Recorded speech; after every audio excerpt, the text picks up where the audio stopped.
succeed in the currently quite challenging climate? We obviously have macroeconomic challenges and various regulatory changes coming left, right and centre throughout the industry. So we'll dive right in. Sana, I'm going to come to you first.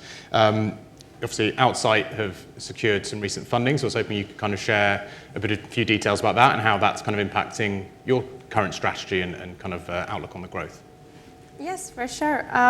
So as you've just mentioned, we're in a pretty exciting time for Outsite right now. We've just been able to raise 300 million euros secure with our real estate partners and real estate developers.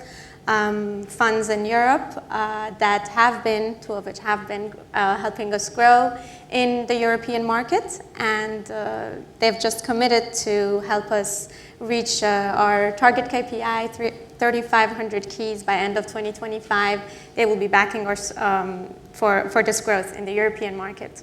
Super. And then kind of continuing on the growth front, I'm going to come to Kearon next. Obviously, Staycity, I know you personally have, I think, about 20 years of experience in the hotel industry and have kind of overseen a lot of growth in that time.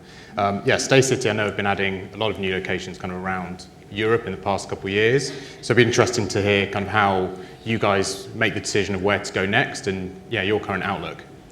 I think it's quite simple, really. So at the moment, we operate around about 5,500 apart hotel rooms across Europe.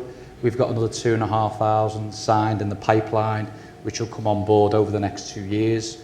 And we've got a very ambitious growth plan over the next 5 years to grow to 15,000 rooms across Europe. So in order to do that, there's no sort of major European city that's off the table. We've been spoiled the past year, not this year, but the year before. We opened 10 new hotels this year. We'll just open the one. Next year we open our first property in Holland, which is in Amsterdam, and we also open another property in London, which is in Liverpool Street. So they're the only 2 openings next year. But then in the pipeline we have Munich, we have 2 hotels in Cambridge, we have another hotel in Bordeaux. I'm trying to remember them all now. We have another property coming on board in Berlin, a property in Jersey. We also have 2 properties in Portugal, which will be our first hotels in Portugal, which will be Lisbon and Porto. And then I think that's all of them. But there's as I say, with the ambitious plans we've got for growth, the aim is to be, we'll be one of the largest apart hotel operators by 2028. So we're also looking to move into other markets in terms of Poland, which we've not opened any properties in yet. We'd like to open more properties in Italy. At the moment, we've just got the Venice property. We'd love to get Rome. In terms of Spain, that's another country we'd like to get into. Barcelona, or Barcelona, as you should pronounce it. We'd love to get in there, but obviously that's a really difficult market at the minute. There's, I think there's a short supply. People keep asking me when we're going to open in Barcelona. But at the moment, it's a difficult one. But we're even really Europe's our main focus. We are looking at a couple of properties outside of Europe, but there's nothing sold at the moment. And is it a case of just getting a map of Europe, throwing a dart because you're not there yet? Or is it Pretty much. I'm very keen to get more properties in major cities. London there's still a lot more we can do in London, in the city. Believe it or not, we have 7 hotels in Dublin, 1,200 rooms, and we want more.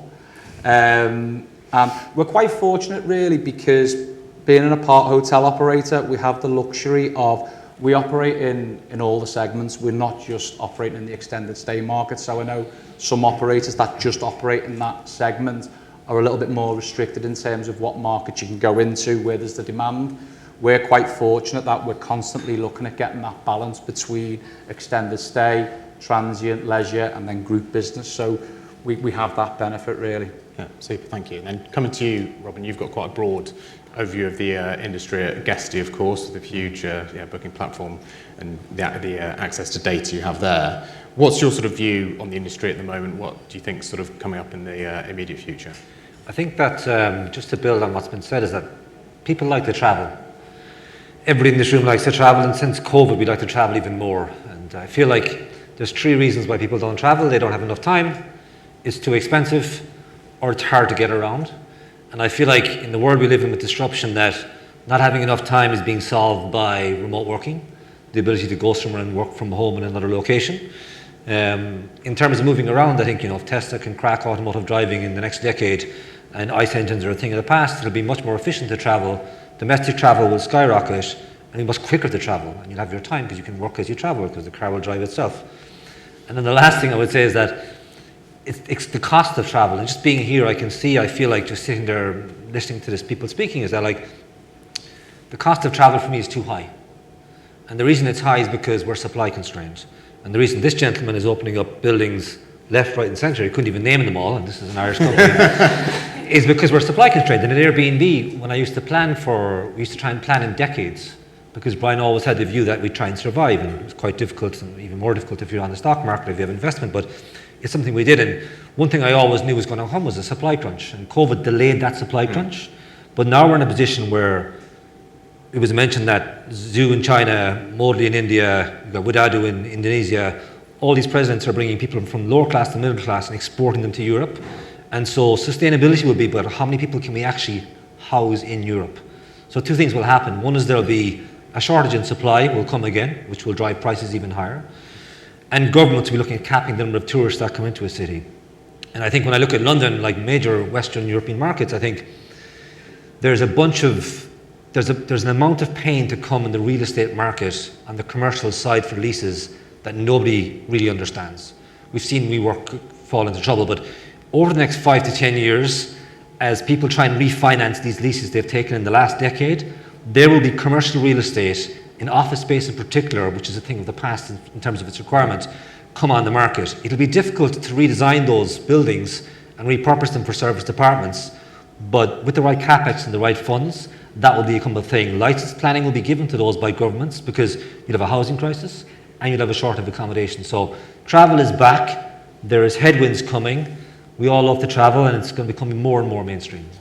Quite a lot of points to unpack there. I'm going to pick up one of them about the remote work. I know it's something that has been mentioned in the previous discussions today. So Sana, coming to Outsite, obviously you guys have been quite successful in targeting remote workers and kind of digital nomads, which are, of course, I think everyone knows, a hugely growing population. How have you sort of garnered that success of building that community and getting repeat bookings from that population? So it's actually noteworthy to say Outsite was targeting digital nomads before COVID.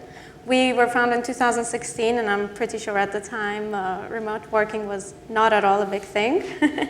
But right now we have more and more companies actually offering this as a benefit to their employees, and more people after COVID, as you mentioned, wanting to travel and wanting to work while they travel.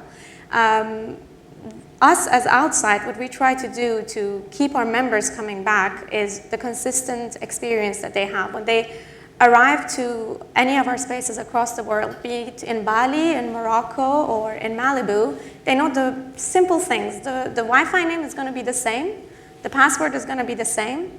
It's going to automatically connect. They will have the Outsite app, which tells them exactly how to check in, the list of the places that they can visit, the contact of the community manager, which is super important because that's the focus of our brand, actually, to create a community. And for digital nomads, that's super important because they are by nature solo travelers in most of the cases. We run on a membership model. Right now we have more than 5,000 members across the world, and the majority of them travel solo. And when you travel solo, when you work, when you're in a new place, you're stressed, you're tired, you want to be able to expect a consistent experience, a consistent quality, and you want to feel like you belong to a community. And that's what we do. When you become an Outsite member, you are already part of this community. You can be in touch with them before you get to the space. You can ask for recommendations before you get to our spaces. While you're there, you know you're not alone. You can be traveling from Glasgow to Bali, and you know that there will be a community there waiting for you with like-minded views and expectations and needs, and you're just never alone. And these are, I think, the most important community perspective. aspects that we try to meet. And then there are the very basic needs of digital nomads, such as having ample private workspace, ample common spaces for you to be able to work with others at the same time, shared kitchens, shared laundry rooms, and so on. That really allows them this type of extended stays and allows them to take on this slow traveling that is becoming more and more, as our previous speakers mentioned. Be able to do it in the best way possible. Yeah, I know community came up quite a lot in our sort of preparation call for this panel, so I was wondering, Robin, I know because you had quite a lot of thoughts on this, if you kind of wanted to follow up on that. Yeah, so just congratulations to Sana and the Outsite guys, because for me the hardest thing to do in business in the modern world is to build a community and scale it. It's one of the most important things to do, because otherwise you end up in a situation where, like Expedia and Booking, 50% of your revenue goes towards paid marketing in Google, whereas Airbnb is more like 8%. So, and you see companies like Airbnb and Tesla and Amazon and Uber and Revolut, they've all built communities, which reduces the cost of distribution. And I think what sometimes gets lost in the short-term rental industry, and less so than the extended industry where I'm less of an expert, but when I go to around conferences, the average amount of direct business that people can drive to their own platform is around 15%. You've got companies like AltoVita in the audience and some other companies that are more successful in doing that.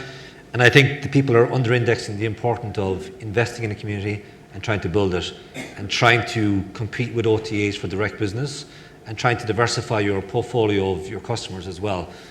I think a lot of people in this room, because I launched service apartments for Airbnb, so I know quite a lot of you, like a lot of your business comes from corporate. And then when I go to events like I did last week in Scale of France, people, they come from the tourism sector. And I really feel like it's important to try and, to what Staycity, what I think would do is like to try and diversify that brand. And one thing at Guesty we pride ourselves in doing is just trying to bring the right connectivity to the right platforms. And what we've seen this year a lot is that Marriott Homes and Villas has really upped the amount of customers it's sending in from the US, kind of customers that everybody in this room I'm sure would want. Hopper has come to life in the last 2 quarters. It's driven a lot of business through Guesty. And we've seen that Google has come to the party. And I think it's important for everybody to tap into these channels in an efficient way to try and maximize your ADR and your occupancy going forward. Yes, I mean, certainly growth is more than just buying new properties. Like you said, it's tapping into new channels and also new kind of types of customer. You talked there about tourism and the business travel. I know we said in the prep, we're kind of slightly merging, same as the long and short-term stays, previously quite well-defined brackets are getting a bit merged. I mean, Kearon, I'm going to come to you here because I personally stayed at Staycity, both on a personal trip to Dublin, actually for work as well in London. How are you guys sort of targeting both those markets? They're quite tourism and business, because they're quite different in the demands. Well, certainly from the business point of view, it's working with partners like AltoVita and some of our other partners. It's working with travel managers. It's really getting the brand out there and getting the brand awareness. In terms of what we do when we get them in the building is making sure that they want to come back. And we do that through various reasons. It's not just coming back to it, it's all about people. You know, most hotel rooms, it's a bed, it's a comfortable bed. It's the actual people behind it that make people want to come back.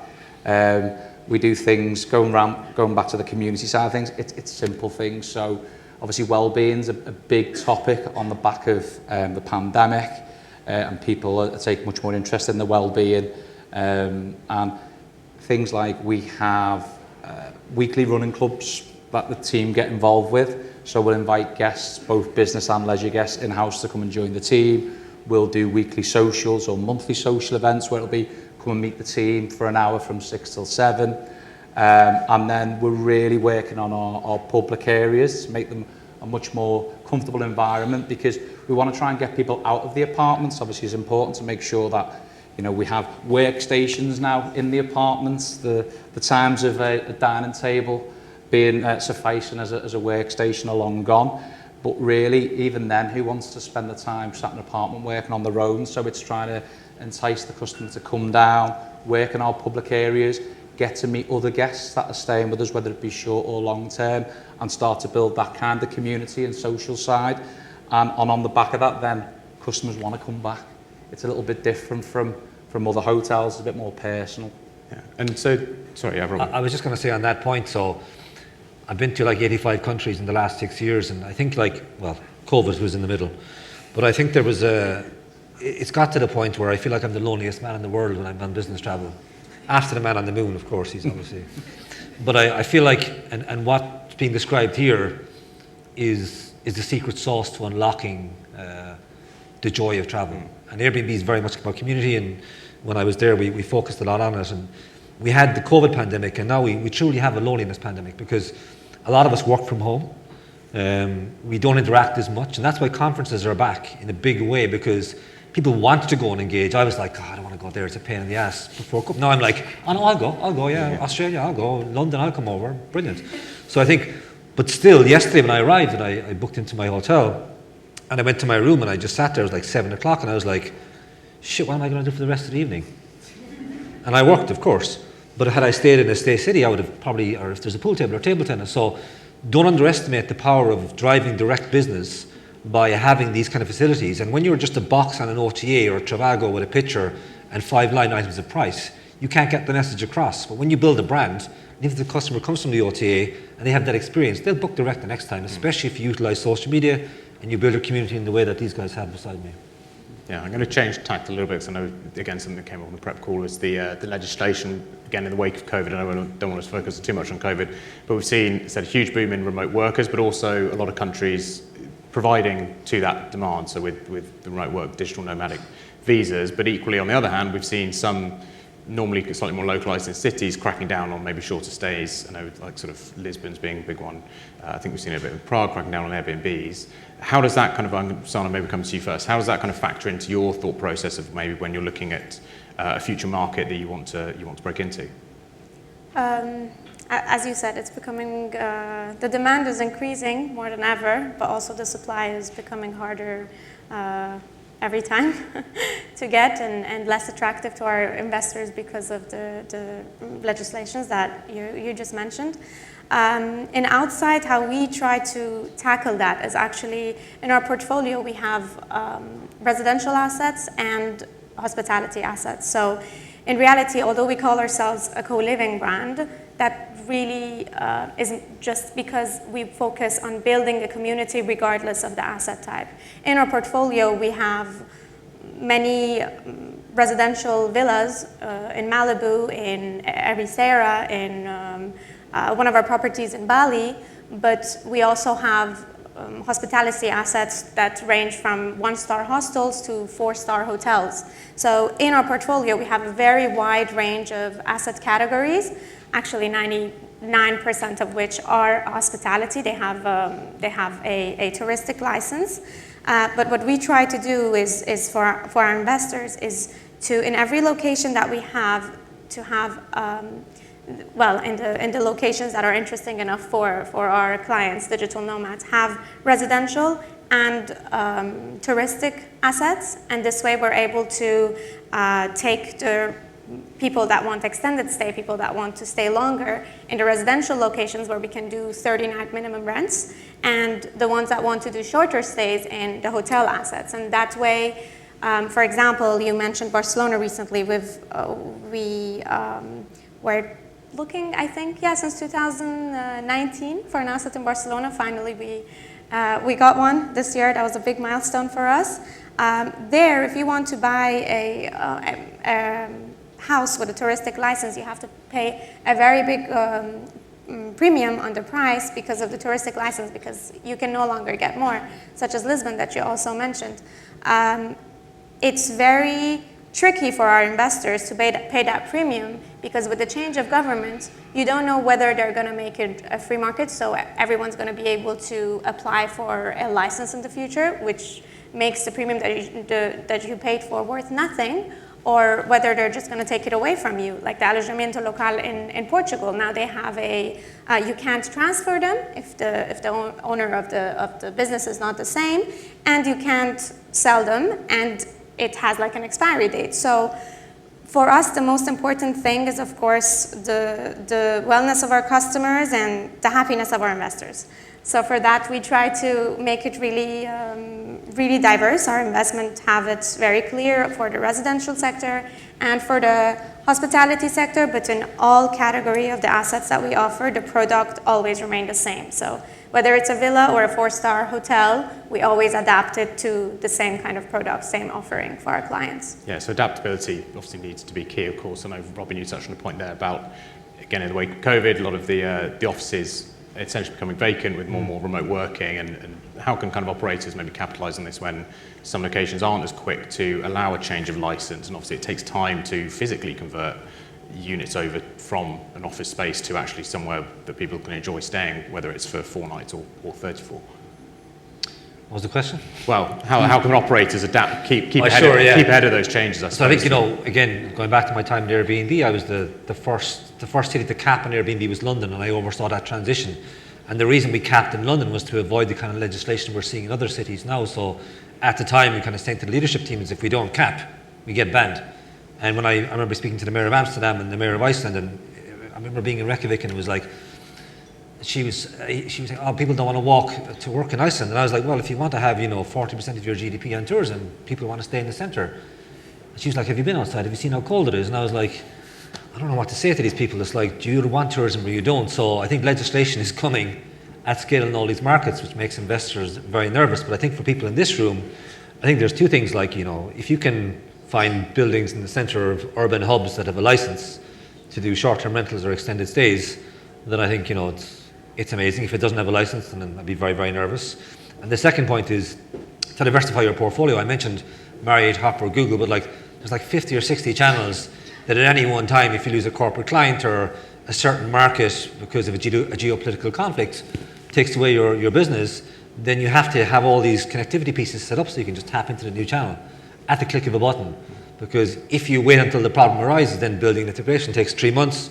And investors at the moment are so focused on profitability that you don't have that time as an asset owner. Yeah, super. Well, thank you. That's really interesting. Then, Kearon, I'm going to come to you again now. I mean, what's Staycity's current thought process? Where, if you could wave a magic wand and immediately have a building in one city, where would it be? Where would it be? Oh, could be anywhere. I think from our point in terms of, it's certainly hindered our growth. We've had lots of opportunities for properties in fantastic locations, but we operate our properties under a hotel license, a C1 license. So if it doesn't have that, we won't take it on. Our Amsterdam property, which opens next year, will be the first one where it has a minimum length of stay restriction on it. So that'll be a minimum 7-night restriction.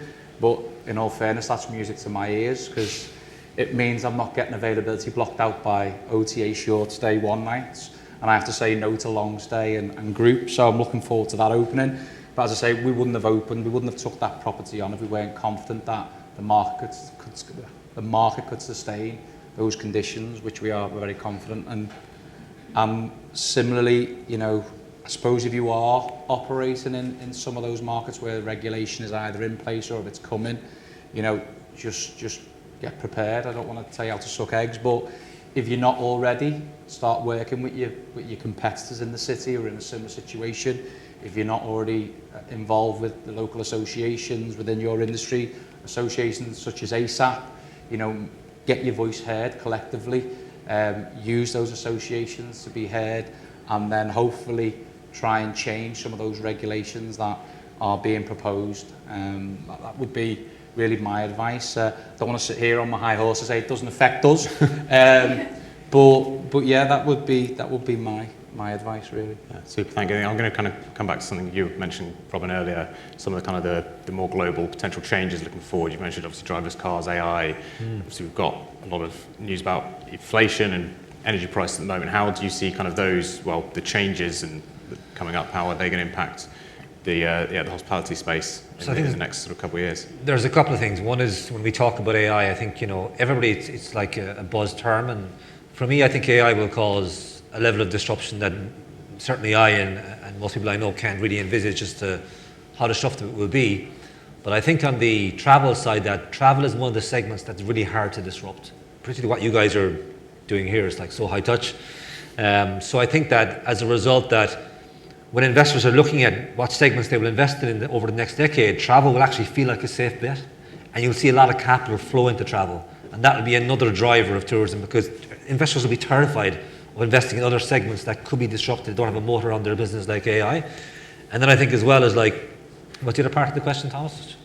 Well, it's kind of the bigger question like AI. Oh, yeah. And So I think, so that's AI. And then on the disruption piece, we'll see mass disruption. Travel will become more wide scale.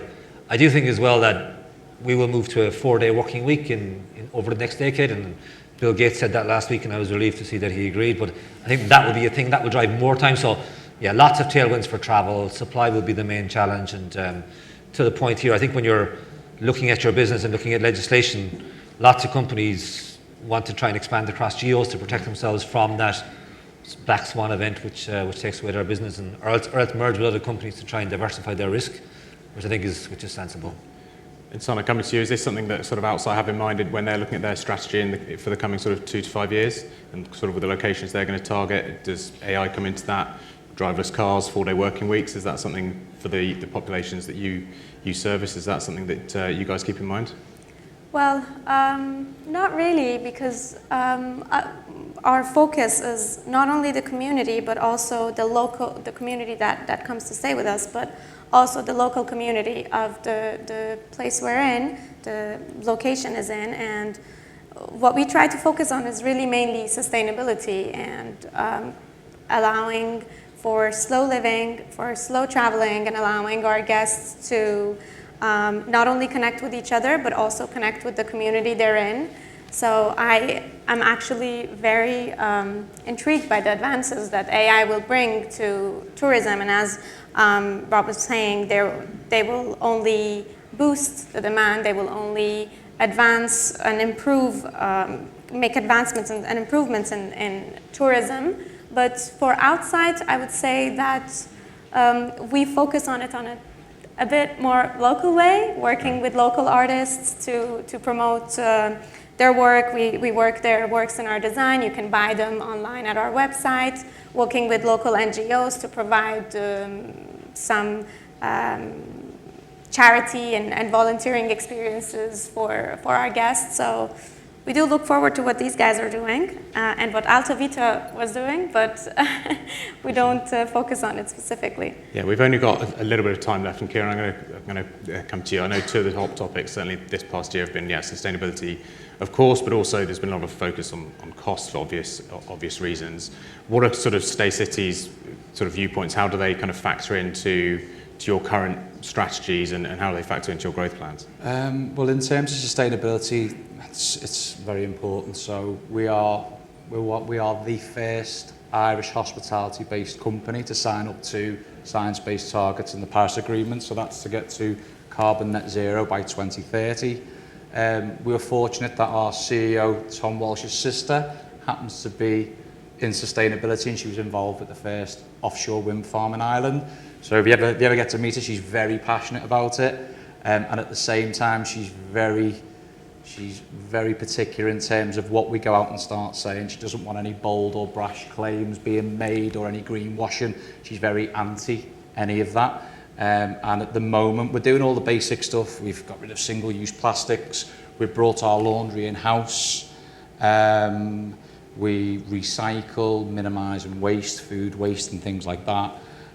Energy is one of the biggest ones, so we've surveyed all our buildings. And funnily enough, one of our most efficient buildings is one of our oldest buildings. Anyone wants to hazard a guess why that is, or maybe? No? So that building doesn't have air conditioning. So that's why that was our most efficient building. But everyone in this room knows that air conditioning is a must for corporate travel.